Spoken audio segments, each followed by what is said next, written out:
So now that school's out, I got to go to my LCS not long after it opened.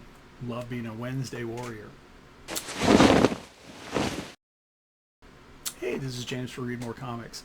As I said in the intro, today I got to go to my LCS, buy me toys in beautiful Mishawaka, Indiana. And I was able to do it in the morning. There's a certain vibe, I think, an LCS has on New Comic Book Day. There were a lot of people coming in, clearly people coming in during a lunch break to get their comics off the shelf. And it's just really kind of energizing as a comic book reader and collector to be surrounded by people who enjoy books also. Unfortunately, and this is the norm, I think, when it's busy, you don't get a lot of time to talk to other people, talk to the shop owner about comics, and that was the case here. But I did get some great books, and I got a chance to hit half-price books afterwards, so let me show you what I got.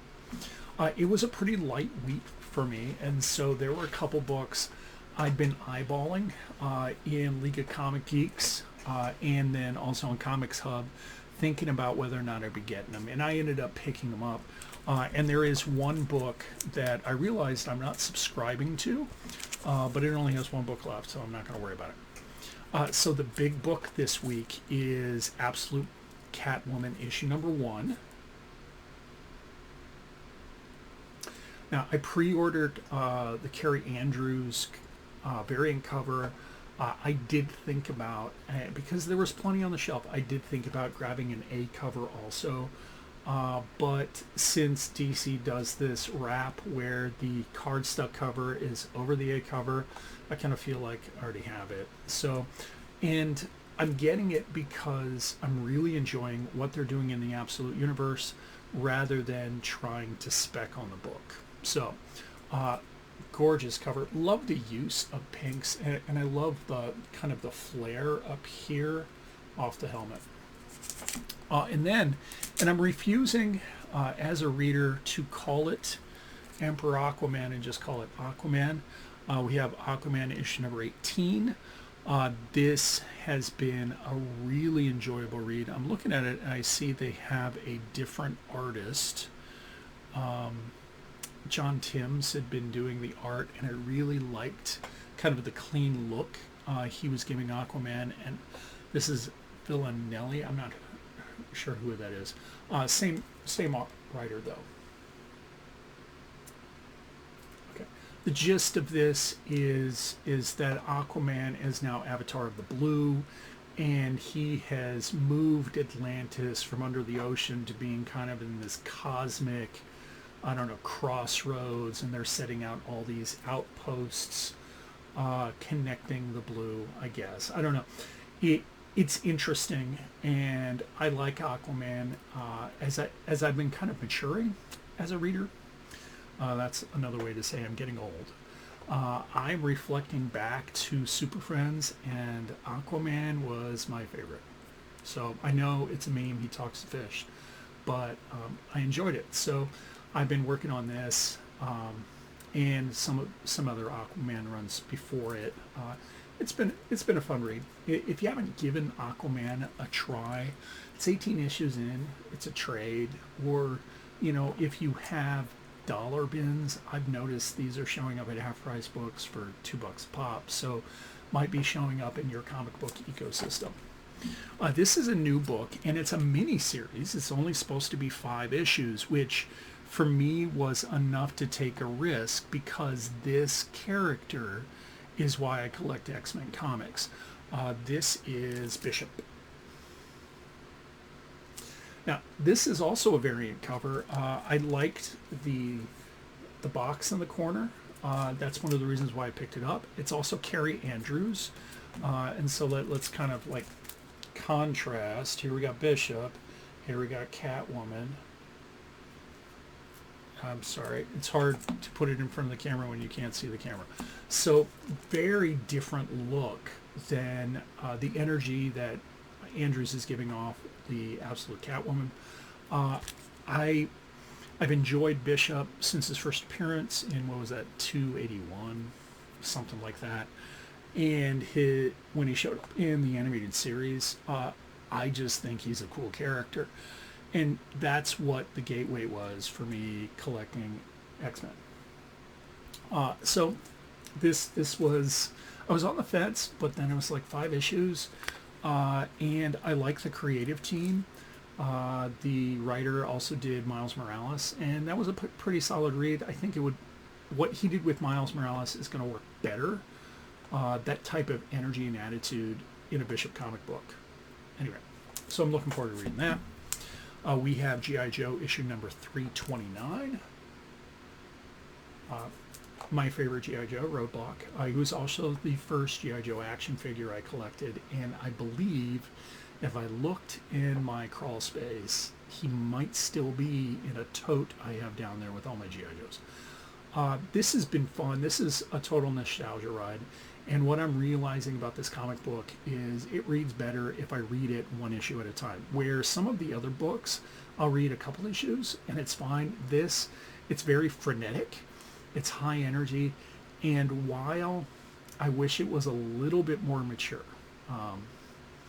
the bad guys always have the casualties. The Joes should too. Or people should get hurt. You know, they should get wounded.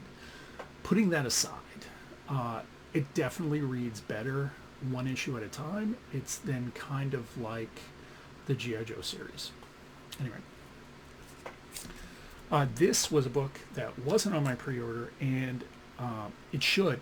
My son recommended this on Disney Plus. I haven't got a chance to watch it, but I've been reading this comic book. It's a prelude to the show. We got Star Wars Shadows of Maul.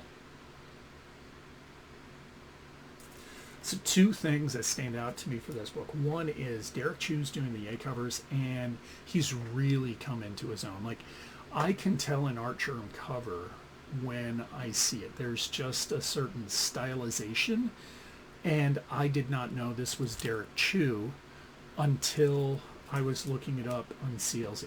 Okay, so that's number 1. Number 2, this is what Star Wars comic books should be. It's not dealing with anybody with the last name Skywalker. You don't have really any Jedi. There's an allusion to Maul showing up, but it's really just about some sort of adventure. In this case, we have a space cop. This is his partner on this backwater planet in the Outer Rim, in Hutt space, I think. Maul's supposed to be showing up. If you saw the animated series Clone Wars, this is kind of allusioning to, at the end of Clone Wars, he was supposed to become this criminal master. You know, he was supposed to run a criminal empire. It's kind of connecting to that in some way. Anyway, it's been a really good read, and so I can't recommend this one enough.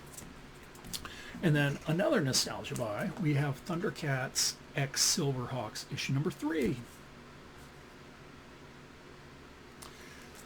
I just got caught up reading with this Monday, so I read like this and Mumra the Ever Living, and at first I was kind of taken aback. I really like the art of Drew Moss on this book, better than Declan Shelvey. I think Drew Moss adds some filler to backgrounds that Shelvey doesn't, though I think Shelvey's covers are great.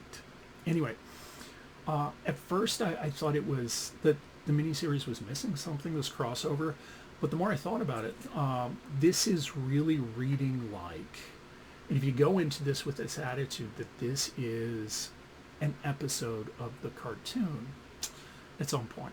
Okay, it's really a fun read. So I've been enjoying this. And this is one of the variant covers. I'm not sure who it is, but I really like the stylization of this guy. Let's go ahead and look at it real quick. So it's not a name that I recognized. This is Eric Canetti, maybe? Anyway, I'm getting all of his covers because I just like the look. I like the lines on it. It says this is issue 7 of 15. That's because this is a crossover between 3 different miniseries. It's strange it's not pulling in the Thundercats main series at all, even though I think some of the beginning steps took place in that. So it's this series, it's Thunderhawks. Not pulling that at all. I have no interest in that. and I don't think I need to follow the story. And the third one is Mumra the Ever Living, which is a really cool origin story for Mumra, which he's one of my favorite bad guys. I guess, no, that's not true. He's a really cool bad guy for Thundercats. He has a lot of aura. I teach middle school, so I know what aura is. Then I went to Half Price Books. I wasn't there very long. I was looking for a couple specific back issues, and I was hoping I'd score. I didn't. But they had some Aquaman, and this is a part of Peter David's run. And so I just picked up the next 5 issues I needed. It was missing issue 39. Let's see, 37, 38, 39, 37, 38, 39. Okay, this makes no sense.